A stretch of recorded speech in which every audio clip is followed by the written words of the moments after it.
Assalamualaikum warahmatullahi wabarakatuh. Selamat pagi anak-anak ibu. Gimana kabarnya? Semoga sehat selalu dan tetap semangat. Oke, eh, untuk pertemuan pagi ini, Ibu akan menyampaikan materi pemrograman dasar pertemuan kelima. Ya, eh, sebelumnya kan sudah Ibu kasih tugas di Google Classroom, bisa kalian cek untuk materi sebelumnya. Dan untuk materi hari ini, Ibu akan menjelaskan bagaimana menggunakan aplikasi pemrograman dasar dan kode programnya ya. Sebelum dimulai, mari kita berdoa menurut agama dan kepercayaan masing-masing. Berdoa dimulai. Berdoa selesai. Oke, baiklah. Ya, di sini ada kompetensi dasar, bisa kalian lihat di videonya. 4.3 menulis kode pemrogram sesuai aturan dan sintaks bahasa pemrograman. Jadi, kalau dalam pemrograman dasar itu kita ada aturannya, ada aturan dalam bahasa pemrograman ya. Jadi nggak bisa sembarang kalian masukkan kode karena ada petunjuknya nanti ya. Oke. Nah, untuk pemrograman dasar Ibu memakai aplikasi Borland C++. Ini aplikasi ya. Kalau dulu itu Ibu biasanya ada materi seperti ini itu di waktu Ibu masih kuliah ya. Kalau sekarang kalian sudah dapat nih, berarti kalian harus lebih semangat lagi untuk pelajari dan pasti akan bermanfaat di suatu saat nanti ketika kalian ingin kuliah mengambil jurusan IT ya. Oke, bentuk aplikasi Borland C++ ini seperti ini ya. Di sini ada file, ada edit, kemudian di sini ada view. Jadi kalau kalian mau membuat sebuah program untuk memasukkan kodenya, nah ini di sini di lembar yang putih ini adalah uh, untuk mengetiknya ya. Membuat file editor ya. Fungsinya apa sih? File program yang dapat dikompil. Compile itu maksudnya yang dapat dioperasikan, ditampilkan. Nah, kalau tampil nggak jalan kan berarti belum berhasil programnya. Berarti harus dikompil dulu kalau bahasa pemrogramannya ya. Dan dijalankan untuk menampilkan hasilnya serta mempunyai ekstensi .cpp. Kenapa .cpp? Nah, ekstensi itu adalah yang menandakan bahwa file ini menggunakan aplikasi tadi apa? Borland C++ ya. Jadi ekstensinya adalah .cpp. Cara mengaktifkannya, klik menu file, klik new, kemudian text edit ya. Nanti ketika sudah tatap muka Ibu akan kasih yang namanya softwarenya ya. Oke, di sini ada petunjuknya. Ada yang tulisan seperti ini, ada hijau, ada biru, ada hitam. Ini maksudnya apa sih? Nah, pasti kalian bingung nih. Ini apa sih bahasanya? Bahasa Inggris gitu kan? Pasti kalian nggak masih belum paham tuh bahasa Inggrisnya. Oke, ini adalah bahasa pemrograman, bahasa komputer. Kalau dalam bahasa komputer, bahasanya seperti ini semua, bahasa Inggris semua, nggak ada yang namanya bahasa Indonesia. Misalnya dalam, keluar, atau kita menggunakan bahasa Inggris itu bahasa masuk itu berarti input ya. Keluar itu berarti apa? Exit ya. Oke, di sini Ibu akan jelasin untuk yang maksudnya ini. Ini tanda pagar, tapi kalau dalam bahasa pemrograman ini namanya adalah si crash ya. Crash include nih, crash include tanda kurang stdio.h. Stdio itu apa? Nah, ini yang sudah ada di dalam bahasa pemrograman aplikasi Borland C++. Jadi nanti akan ada materinya tentang fungsi stdio ya, stdio.h. Kalian masukkan di sini stdio.h, kemudian ditutup dengan tanda lebih dari ya. Itu. Kemudian yang kedua, crash include. Nah, conio.h, terus ada iostream.h. Nah, ini untuk memanggil data yang ada di dalam main ya. Data apa? Data yang akan kalian input. Jadi dia fungsinya untuk membaca semuanya. Masing-masing dari stdio, conio, baik itu iostream. Nah, ini ada fungsi yang berbeda-beda ya. Nanti akan ada penjelasannya. Main itu apa sih? Main itu adalah awal dari input datanya ya. Main kurung buka kurung tutup, di enter ya. Kemudian ini apa? Tanda kurawal. Wajib atau tidak? Wajib. Kenapa? Karena ini sebagai awal dari apa? Dari input datanya. Data dimulai dari kurawal ini ya. Kalau kalian misalnya ibaratkan kalian pulang sekolah masuk ke rumah kan ada pintu ya kan, kalau nggak ada pintu berarti main masuk aja nyelonong ya kan. Nah itu nanti kalau orang yang nggak dikenal tahu-tahu masuk, nah itu lebih bahaya. Jadi harus ada awal dan akhirnya ya. Ini tanda kurawal ini wajib. Kemudian di enter. Oke, ada int. Int itu apa? Integer. Ya, integer A, B, C. Kalau integer itu bisa berupa angka ataupun huruf ya. Jadi kalau yang kalian mau input datanya berupa angka, nah bisa pakai ini tipe datanya integer, atau memakai huruf bisa pakai ini tipe datanya integer ya. Ini namanya deklarasi variabel ya.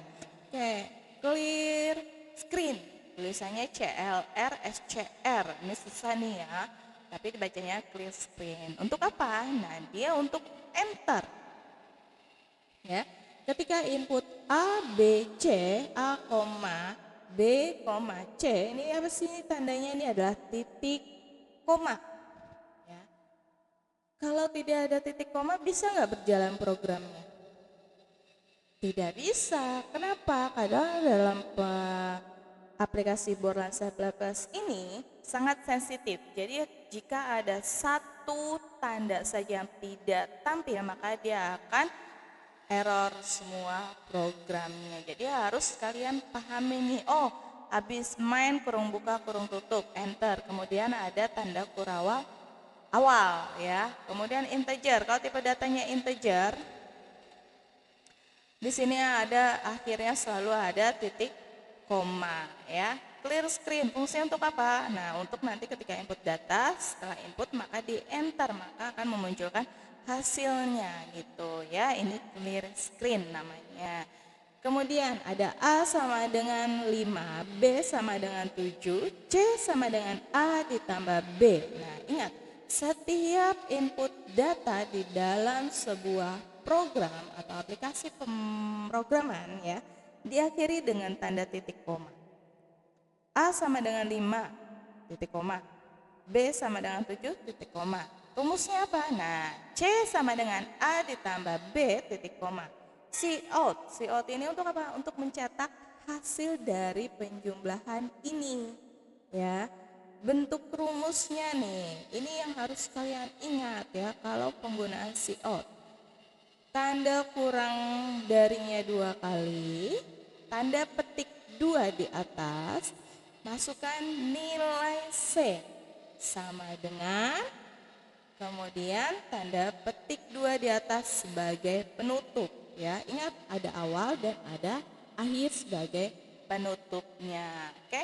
Kemudian di sini tanda kurang dari, kenapa dia tidak penutup? Karena dia memanggil siapa? Memanggil si rumus C ini ya. Jadi dia kurang darinya 2 kali, maka dipanggillah C titik koma. Get ini untuk apa? Untuk mendapatkan hasil penjumlahan ya dari cout-nya. Gauge kurung buka, kurung tutup, titik koma. Kemudian ingat selalu ditutup dengan tanda kurawal. Nanti akan muncul hasilnya. Itu maksud dari eh, cara menggunakan aplikasi Borland C++ ini adalah yang namanya kode program atau yang sering kita panggil itu adalah script atau coding ya. Kalau orang programmer itu ini udah paham nih, udah di luar kepala ya. Itu yang biasanya sering dipakai. Kalau untuk programmer itu seperti ini sudah harus sering dilatih. Tapi kalau dia sudah vakum berapa tahun, nah ini akan lupa kembali karena ini nggak boleh dilupakan. Seperti pasanganmu tidak boleh dilupakan. Asik ya. Oke, selanjutnya menyimpan file editor ya. Setelah telah selesai mengetikkan naskah program yang baru pada jendela teks edit, maka selanjutnya disimpan. Nah, ini adalah proses penyimpanannya ya. Klik menu file, kemudian cari save, kemudian menekan tombol di keyboard CTRL plus KS. Selanjutnya maka tampil save file as. Nah, ini tampilan save file as. File name-nya ingat kalau dalam bahasa pemrograman penyimpanannya nama file name-nya tidak boleh menggunakan spasi.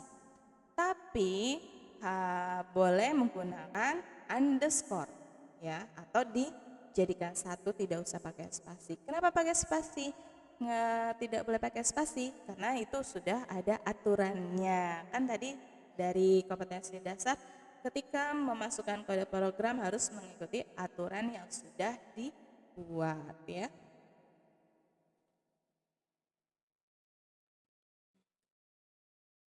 Oke. Di sini ada menerjemahkan program ya.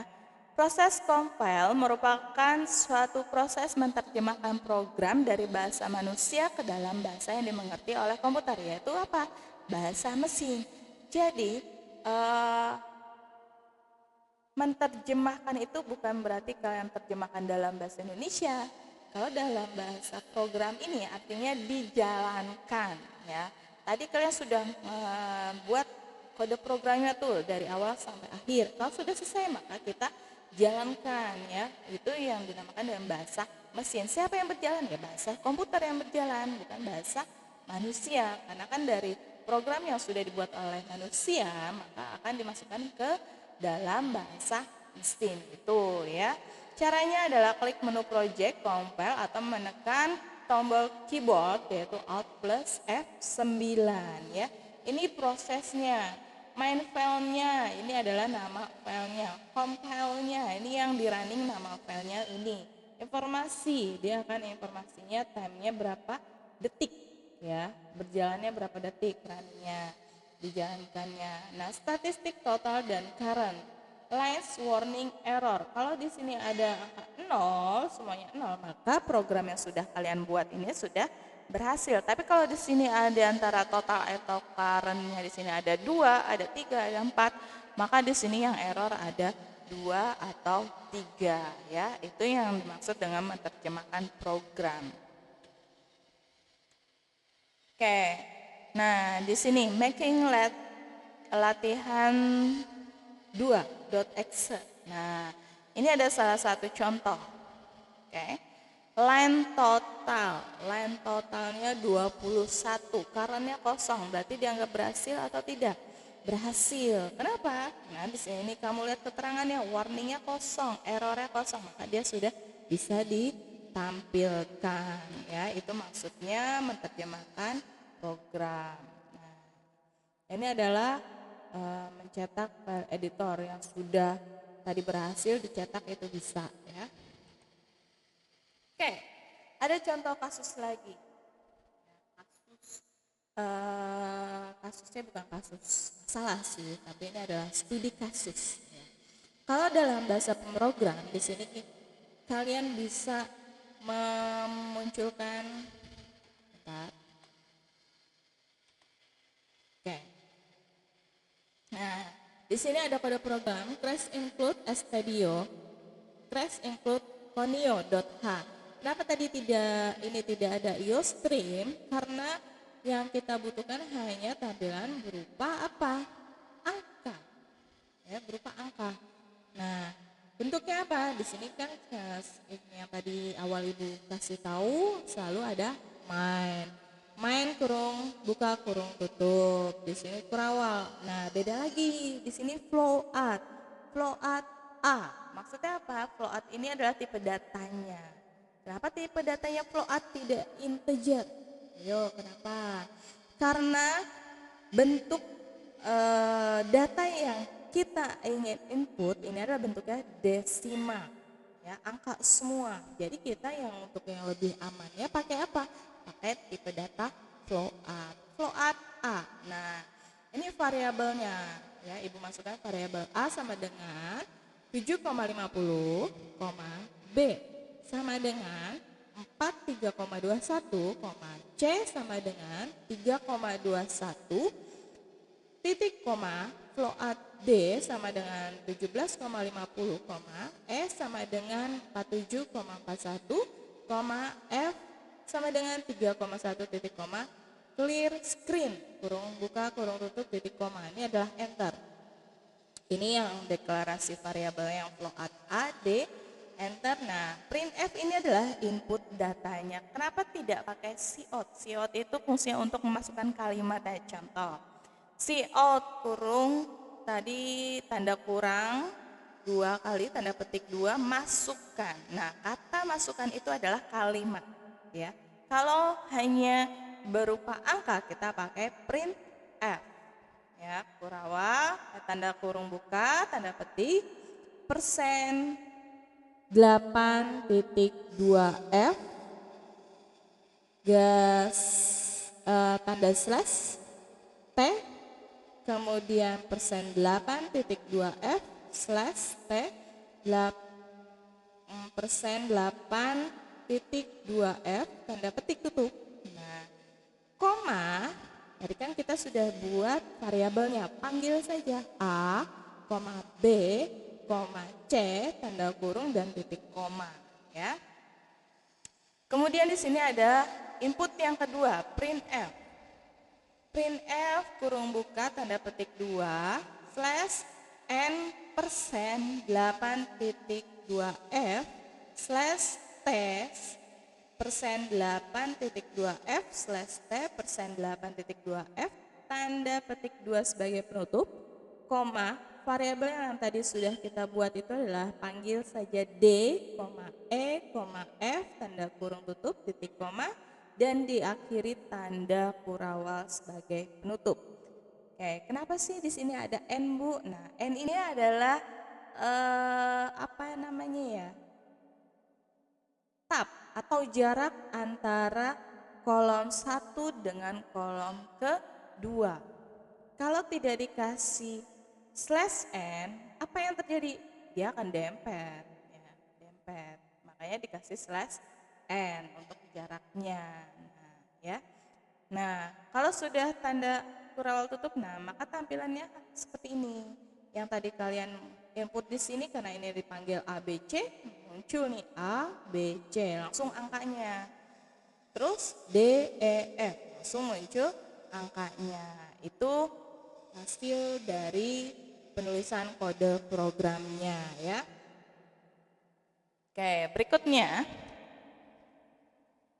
Ya, di sini ada studi kasus lagi. Crash include tanda kurang dari stdio.h, tanda lebih dari sebagai penutup. Crash include tanda kurang dari conio.h, tanda lebih dari sebagai penutup. Main kurang tanda kurung buka dan kurung tutup, enter, kemudian kerawal awal. Char A, maksud char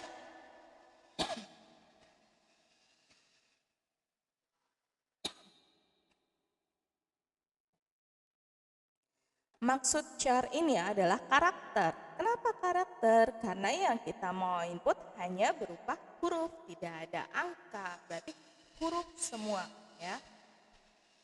Char A, tanda siku buka 4, dan tutup. Ya, siku tutup ya. Sama dengan petik 2. Kenapa di sini Ibu tampilin misalnya BSI, kutip 2 sebagai penutup, titik koma. Oke, kalian ketika ingin membuat sebuah kode program harus ada kepastian, harus ada bayangannya. Oh, yang kita mau input ada berapa huruf? Ya, misalnya di sini ada kata BSI. BSI berarti 3 huruf. Kalau kita tambahkan dengan spasi, maka akan menjadi 4 huruf. Jadi, spasi itu dihitung dalam berapa banyaknya karakter ya. Kayak di sini BSI. Berarti 3 ditambahkan sama spasi 1, jadi di sini Ibu tambahin 4. Ya, paham sampai di situ? Oke, semoga paham ya. Clear screen, kurung buka dan kurung tutup diakhiri dengan tanda titik koma. Enter. Puts, tadi kan ada cout, ada apa lagi tadi ya? Pucat, dan ini ada puts. Nah, cout bisa juga kita pakai puts ya. Fungsinya beda sedikit dengan tadi fungsi dari cout ya. Jadi kalau pakai fungsi puts kurung buka tanda kutip 2 di atas, saya kuliah di titik ya. Kutip 2. Bisa nggak kalau nggak pakai tanda titik, Bu? Bisa. Jadi kamu ketik saya kuliah di kutip 2 sebagai penutup, tanda kurung tutup, titik koma, puts A. A-nya itu dari mana? Tadi kan Ibu bikin variabel A di sini. Kurung buka A, panggil si A ini. Ya, kurung tutup, titik koma, tanda kurawal sebagai penutup. Maka ketika tadi di running atau dijalankan, maka hasilnya seperti ini. Saya kuliah di enter, maka dia akan BSI. BSI yang sudah kita input ini akan tampil di sini ya. Itu studi kasus yang kedua. Oke. Ada lagi studi kasus yang ketiga. Oke. Studi kasus yang ketiga di sini ada banyak ya. Semoga kalian nggak pusing deh. Pahami dulu kode programnya aja dulu ya. Nanti untuk prakteknya nanti lebih enak kita tatap muka langsung. Oke. Di sini studi kasus yang ketiga ada crash include stdio.h, kemudian ada conio.h, dan ada iostream.h. Main, jangan lupa tanda kurawal awal. Flow at. Nah, ini masukkan main angka lagi nih kita nih. Flow at A, B, C, titik koma. Itu ini variabelnya. Enter. A, masukkan angkanya. Sama dengan 7,5, titik koma. Kenapa nggak pakai koma? Karena ini hanya ada satu. Kenapa ini deretin? Ya, karena yang kita tampilkan ingin hanya satu baris ke samping ya. Kalau kita mau ke bawah bisa, berarti ini di sini di enter saja. Oke. B sama dengan 8,4 titik koma, C sama dengan 0 titik koma. Clear screen, kurung buka dan tanda kurung tutup titik koma sebagai enter. Pakai cout ya, cout tanda kurang dari 2 kali, tanda petik kutip 2 di atas, masukkan nilai A. Ini adalah kalimat, masukkan nilai A titik 2 kutip 2 di atas, tanda kurang dari 2 kali, dan panggil variabel A diakhiri dengan tanda titik koma. Buat lagi cout tanda kurang dari 2 kali, kutip 2 di atas, masukkan nilai B. Titik 2, kutip 2 di atas, kurang dari 2 kali, panggil variabel si B. Titik koma. Maka rumusnya di sini. C sama dengan A ditambah B titik koma. Ya. Cout tanda kurang dari 2 kali, tanda kutip 2 kali di atas, masukkan nilai C. Titik 2, kutip 2 di atas, kurang dari 2 kali, panggillah variabel si C. Titik koma, get. Tanda kurung buka, kurung tutup, dan titik koma diakhiri dengan tanda kurawal. Ketika dijalankan, inilah tampilan outputnya. Ya. Jadi ini tampilan outputnya seperti ini ya. Ini sama dengan tadi kode program yang pertama kali Ibu jelaskan ya. Ini Silakan kalian pahami dari awal sampai akhir yang tadi sudah Ibu paham menjelasin. Dan jika ada yang mau ditanyakan, silakan kalian komentar di kolom komentarnya. Dan jangan lupa tulis nama lengkap kalian sebagai absen di kolom komentar video yang sudah Ibu share ini, ya. Satu lagi, bagi yang tidak ada kuota, silakan temannya yang ada kuota bisa tolong bantu materi ini diberikan ke temannya, ya. Oke, terima kasih, sampai ketemu di pertemuan berikutnya. Tetap semangat dan jangan lupa belajar, harus disiplin di rumah. Wassalamualaikum warahmatullahi wabarakatuh.